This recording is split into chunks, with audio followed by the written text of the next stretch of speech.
Hello friends, welcome to the previous questions with Prachi.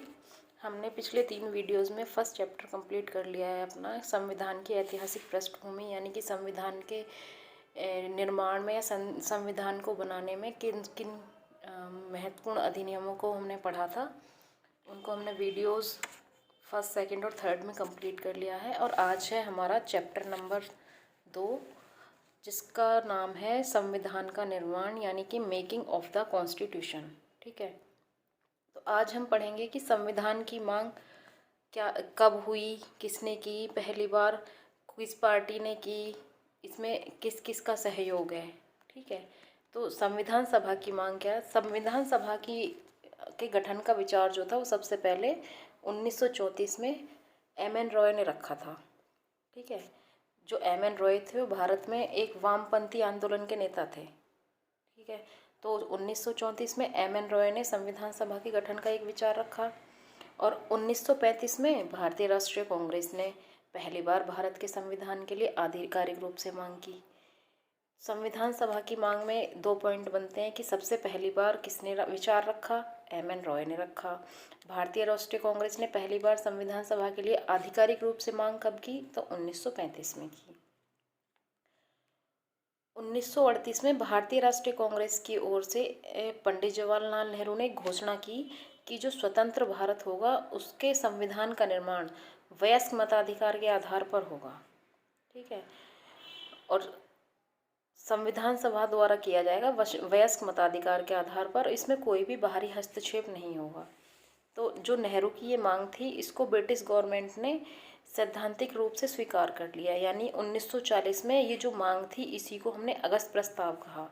तो अगस्त प्रस्ताव नेहरू जी के द्वारा रखा गया था और अगस्त प्रस्ताव में जो हमारी मांगे थी वो बताई गई थी कि हमें संविधान सभा किस आधार पर नियुक्त करनी है, संविधान सभा की क्या क्या पॉइंट्स होंगे और हमारी जो संविधान सभा की मांग क्या है। ये हमने किस में करा था, अगस्त प्रस्ताव में किया।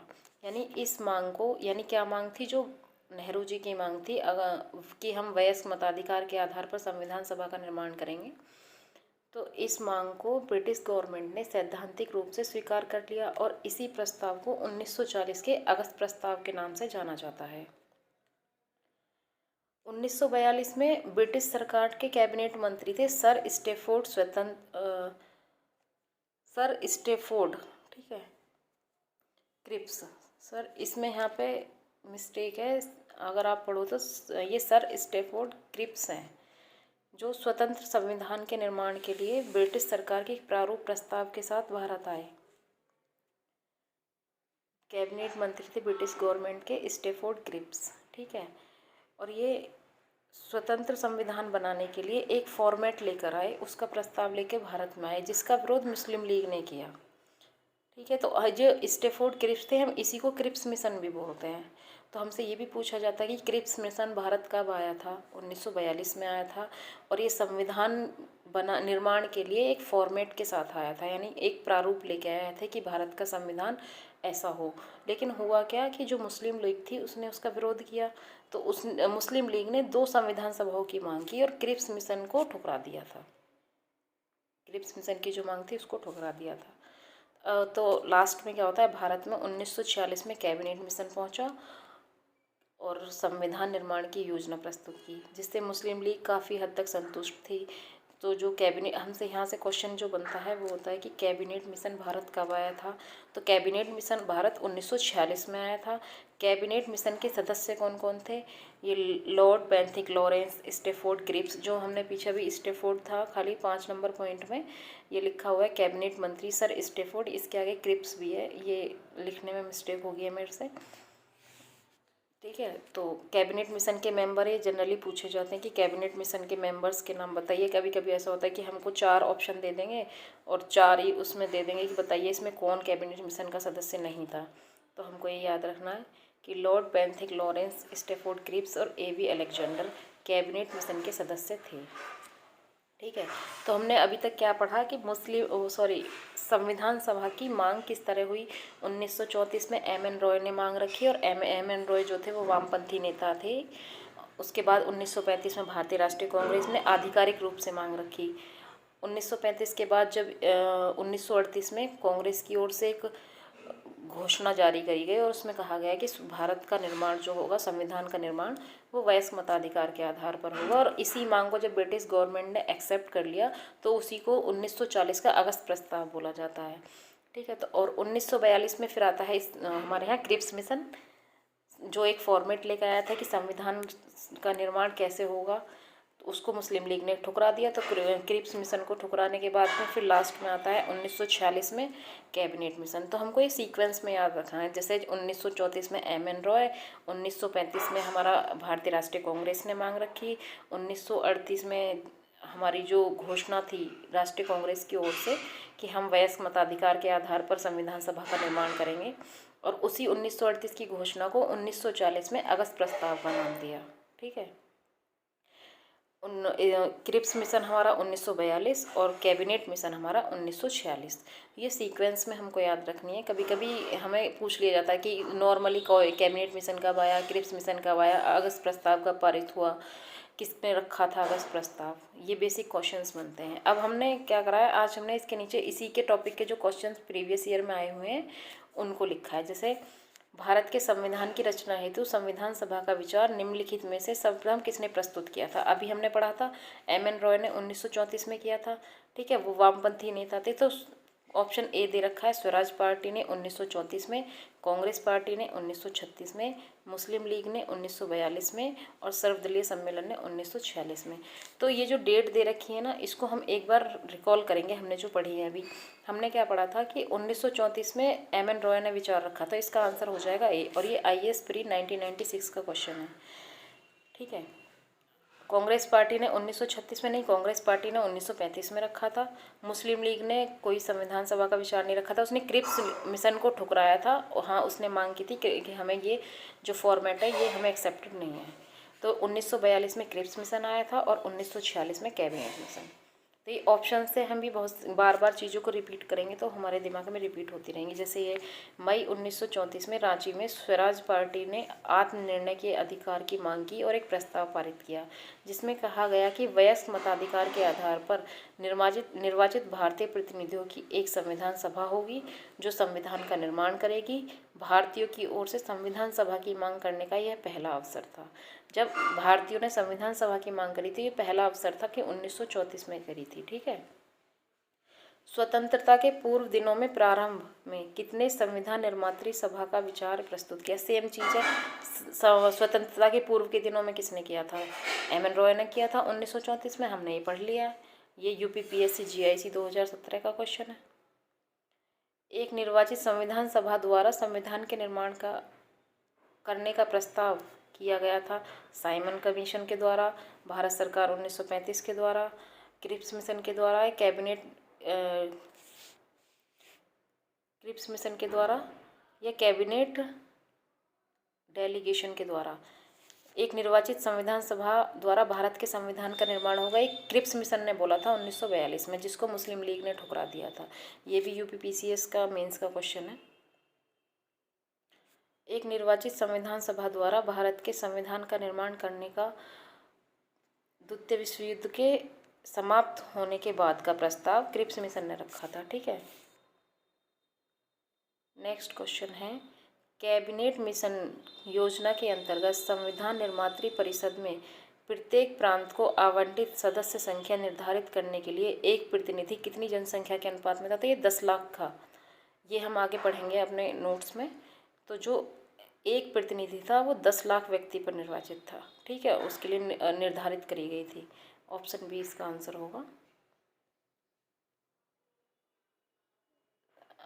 सेम ये चीज़, भारतीय संविधान सभा का गठन किया गया था कैबिनेट मिशन योजना 1946 के अंतर्गत। हमने ये पढ़ लिया है और ये भी हमने पीछे पढ़ लिया है। अधिनियम हमने पिछले वीडियोज़ में पढ़े थे, 1935 का, 1947 का सारे। ठीक है, 1946 में निर्मित अंतरिम सरकार में कार्यपालिका परिषद के उपसभापति कौन थे। जवाहरलाल नेहरू थे या फिर राधाकृष्णन थे, सी राजगोपालाचारी थे या डॉक्टर राजेंद्र प्रसाद थे। जवाहरलाल नेहरू थे। ठीक है,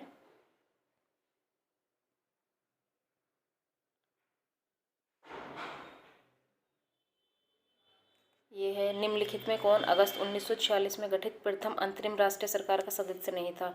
सी राजगोपालाचारी, ये राजेंद्र प्रसाद, जगजीवन राव या राधाकृष्णन? राधाकृष्णन नहीं थे, सी राजगोपालाचारी भी थे और ये राजेंद्र प्रसाद भी थे, एस राधाकृष्णन भी थे। ये क्वेश्चंस जो हमारे संविधान सभा से बने हैं और प्रीवियस ईयर में आए हुए हैं, तो इससे हमको ये आइडिया लग जाएगा कि हमको क्या पढ़ना है। ठीक है, अब है संविधान सभा का गठन। संविधान सभा का गठन कैबिनेट मिशन योजना के सुझाव के तहत नवंबर 1946 में संविधान सभा का गठन हुआ। इसमें विशेष क्या था कि संविधान सभा में 389 मेंबर थे, यानी ये सदस्य संख्या होनी थी, जिसमें 296 सीटें ब्रिटिश भारत की, यानी कि जो भारत का वो क्षेत्र जहाँ पे ब्रिटिश राज कर रहे हैं, और 93 सीटें देसी रियासतों को आवंटित की जानी थी। और जो 296 सीटें थीं ब्रिटिश भारत की, उसमें से 292 सीटों का चयन तो 11 गवर्नर प्रांत, यानी जहाँ विधान परिषद में गवर्नर थे उनके राज्यों से, और 4 का चयन मुख्य आयुक्तों के प्रांत से किया जाना था। देखो अभी हमने जो लास्ट क्वेश्चन पूछा था उसने कि कितने पे आवंटित की जानी थी एक सीट, तो प्रत्येक 10 लाख सीटों पर एक सीट आवंटित की जानी थी।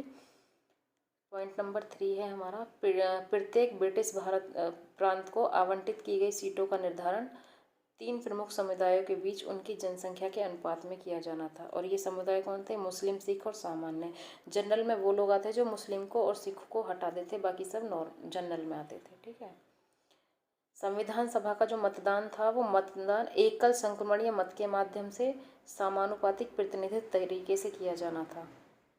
ये बहुत इंपॉर्टेंट है, ये कई बार पूछा जाता है कि संविधान सभा का निर्माण किस पद्धति से किया गया था या किस मत के माध्यम से किया गया था। ठीक है, तो मतदान एकल संक्रमणीय मत के माध्यम से या समानुपातिक प्रतिनिधित्व तरीके से किया जाना था। देसी रियासतों के प्रतिनिधियों का चयन रियासतों के प्रमुखों द्वारा किया जाना था, यानी कि जो देसी रियासतों के प्रतिनिधि के उनका चयन उनके रियासतों के प्रमुख करेंगे। संविधान सभा के लिए चुनाव जुलाई अगस्त 1946 में हुआ। इस चुनाव में भारतीय राष्ट्रीय कांग्रेस को 208, मुस्लिम लीग को 73, छोटे समूह और स्वतंत्र सदस्यों को 15 सीटें मिली थी। इम्पोर्टेंट क्वेश्चन ये आता है कि संविधान सभा में कौन सदस्य नहीं था या कौन शामिल नहीं था। तो संविधान सभा में महात्मा गांधी शामिल नहीं थे, क्योंकि उस वक्त एक उभरते हुए राजनेता थे महात्मा गांधी, उनका नाम था, लेकिन फिर भी वो संविधान सभा में शामिल नहीं थे।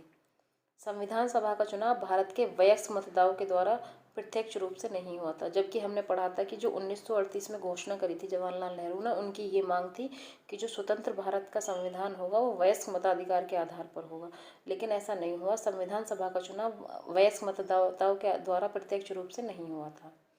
इसमें क्या हुआ था, हर समुदाय, हिंदू, मुस्लिम, सिख, पारसी, एंग्लो इंडियन, भारतीय, ईसाई, अनुसूचित जाति, अनुसूचित जनजाति के प्रतिनिधियों की को जगह मिली थी। ठीक है, अब संविधान सभा की कार्यप्रणाली क्या थी।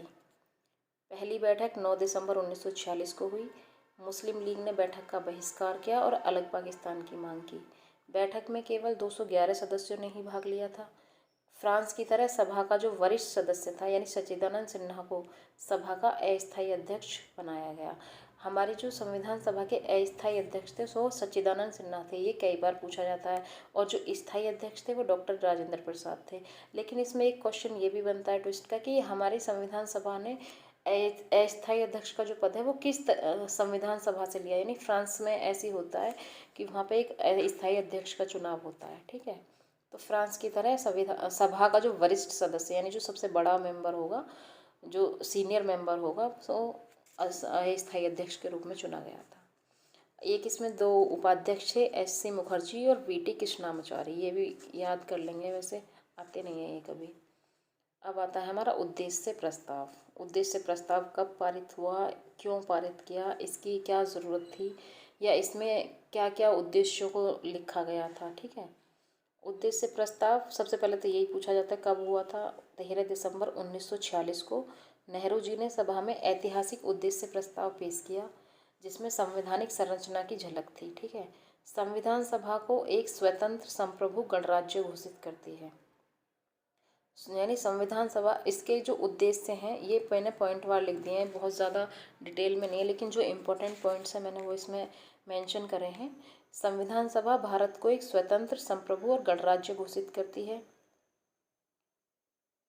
स्वतंत्र होगा, संप्रभु होगा, जिसका खुद का अपना राज होगा। गणराज्य का मतलब है कि हमारे यहाँ जैसे वंशानुगत रूप पे कोई भी नहीं होगा, यानी राष्ट्रपति का बेटा राष्ट्रपति नहीं बनेगा। हमारे यहाँ हर बार अलग चुनाव होगा और कोई भी किसी भी पद पर रह सकता है। ये नहीं है कि वंशानुगत, जैसे महारानी एलिजाबेथ है तो उनका परिवार चला आ रहा है, पारिवारिक रूप से कोई भी यहाँ वंशानुगत राज नहीं होगा। ये गणराज्य का मीनिंग होता है। ब्रिटिश भारत में शामिल सभी क्षेत्र, यानी जहाँ पे ब्रिटिश का राज था, इंडिया के बंगाल, मद्रास, उड़ीसा, सॉरी ये प्रेसिडेंसी थी इनकी, मद्रास, बंगाल, बॉम्बे वाली, ये सब ब्रिटिश भारत क्षेत्र कहलाता था। भारत राज्यों में शामिल सभी क्षेत्र, यानी जो भारत के स्टेट राज्य में सभी क्षेत्र हैं, और जो भारत से बाहर के इस प्रकार के सभी क्षेत्र तथा वे अन्य क्षेत्र जो इसमें शामिल होना चाहते हैं, उनको हम भारतीय संघ का हिस्सा कहेंगे। यानी वे क्षेत्र, एक तो जहाँ ब्रिटिश भारत में शामिल क्षेत्र हैं, दूसरा जहाँ भारतीय राज्यों में शामिल वो सभी क्षेत्र, या भारत से बाहर के इस प्रकार के सभी क्षेत्र, वे अन्य क्षेत्र जो होंगे इसमें शामिल होना चाहेंगे, जो भी वो भारतीय संघ का हिस्सा होंगे। ये हमारे उद्देश्य प्रस्ताव के पॉइंट थे, जो हमारी मांग थी, उद्देश्य रखा था हमने कि संविधान का उद्देश्य क्या है हमारा। एक तरीके से संविधान का उद्देश्य ही उद्देश्य प्रस्ताव में दिखाई देता है कि हमें कैसा भारत चाहिए, हमें भारत में क्या क्या करना है, हमें स्वतंत्र भारत चाहिए, संप्रभु चाहिए, गणराज्य चाहिए। ठीक है। सभी क्षेत्र तथा उनकी सीमाओं का निर्धारण संविधान सभा द्वारा किया जाएगा। भारत के सभी लोगों के लिए न्याय, सामाजिक, आर्थिक एवं राजनीतिक स्वतंत्रता एवं सुरक्षा, अवसर की समता, विधि के समक्ष समता, विचार एवं अभिव्यक्ति, विश्वास, भ्रमण, संगठन बनाने आदि की स्वतंत्रता, लोक नैतिकता की स्थापना सुनिश्चित की जाएगी। ये जो पॉइंट्स हैं ये हमारे आज के संविधान में देखने को मिलते हैं। जो हमारे मौलिक अधिकार हैं या जो हमारे राज्य के नीति निर्देशक तत्व हैं, उनमें हमें विधि के समक्ष समानता, विचार और अभिव्यक्ति की समानता, विश्वास, भ्रमण, संगठन बनाने की स्वतंत्रता, तो यानी कि जो हमें संविधान में मिला है उसी का छोटा रूप हमें उद्देश्य प्रस्ताव में देखने को मिलता है कि हमें ऐसा संविधान चाहिए जो हमारे भारत के लिए अच्छा हो और जो हमारे भारत की सभी ज़रूरतों को पूरी करता हो। तो ये जो पॉइंट्स हैं ये सारे अलग अलग संविधान में मेंशन करे हैं, जैसे न्याय, सामाजिक, आर्थिक, राजनीतिक स्वतंत्रता हमारे ये DPSP में या हमारे मौलिक अधिकारों में, इनमें दी गई हैं। ठीक है। नेक्स्ट पॉइंट था हमारा, अल्पसंख्यक, पिछड़े वर्ग और जनजाति क्षेत्रों के लोगों को पर्याप्त सुरक्षा प्रदान की जाएगी। यानी हमारा स्वतंत्र भारत का उद्देश्य था, वही उद्देश्य प्रस्ताव था। तो उसमें हमने ये मेंशन किया कि हम कैसा भारत चाहते हैं, हमारे भारत में क्या क्या होना चाहिए। तो अल्पसंख्यकों, पिछड़े वर्ग और जनजातीय क्षेत्रों के लिए पर्याप्त सुरक्षा दी जाएगी। यानी इस प्रस्ताव को 22 जनवरी 1947 को सर्वसम्मति से स्वीकार कर लिया गया। अब हमने जो पूछा था इम्पोर्टेंट क्या था इसमें कि उद्देश्य प्रस्ताव कब पारित हुआ, ये हमने पढ़ा था यहाँ। संविधान सभा का गठन उद्देश्य 13 दिसंबर 1946। ठीक है। ये उसमें क्या क्या पॉइंट्स मेंशन थे वो लिखे गए हैं, और ये कब स्वीकार किया गया, 22 जनवरी 1947 को। अब महत्वपूर्ण तथ्य क्या है जो हमें याद रखने हैं, जनरली जो पूछे जाते हैं वनडे एग्जाम में। मई 1949 में राष्ट्रमंडल में भारत की सदस्यता का सत्यापन किया। ठीक है। 22 जुलाई 1947 को राष्ट्रीय ध्वज को अपनाया गया। कि हमने राष्ट्रीय ध्वज कब अपनाया था, 22 जुलाई 1947 को। राष्ट्रगान, राष्ट्रगीत और जो डॉक्टर राजेंद्र प्रसाद थे वो 24 जनवरी 1950 को, ये तीनों काम एक ही दिन हुए थे। राष्ट्रगान को भी हमने 24 जनवरी 1950 को अपनाया, राष्ट्रगीत को भी 24 जनवरी 1950 को अपनाया, और जो राजेंद्र प्रसाद थे वो भारत के पहले राष्ट्रपति के रूप में चुने गए 24 जनवरी 1950 को। ये कई बार पूछा जाता है कि संविधान को बनने में कुल कितने दिन का समय लगा था, तो संविधान को बनने में कुल 2 साल 11 महीने और 18 दिन लगे। 11 बैठकें हुई और संविधान के प्रारूप पर कुल 114 दिनों तक विचार हुआ। संविधान सभा की अंतिम बैठक 24 जनवरी 1950 को हुई और 26 जनवरी 1950 को संविधान लागू हुआ। अब नेक्स्ट पॉइंट है हमारा, संविधान सभा की समितियां, यानी कितनी समितियां बनी और किस किस समिति के कौन अध्यक्ष थे। तो संविधान सभा में 8 बड़ी समिति थी, कुछ छोटी समिति भी थी।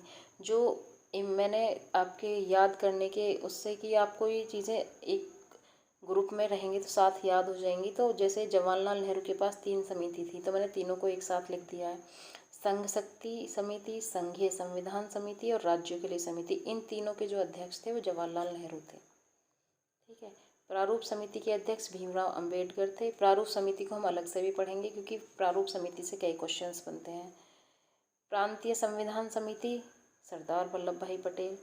प्रक्रिया नियम समिति डॉक्टर राजेंद्र प्रसाद। और झंडा समिति के भी जो अध्यक्ष थे वो डॉक्टर राजेंद्र प्रसाद ही थे।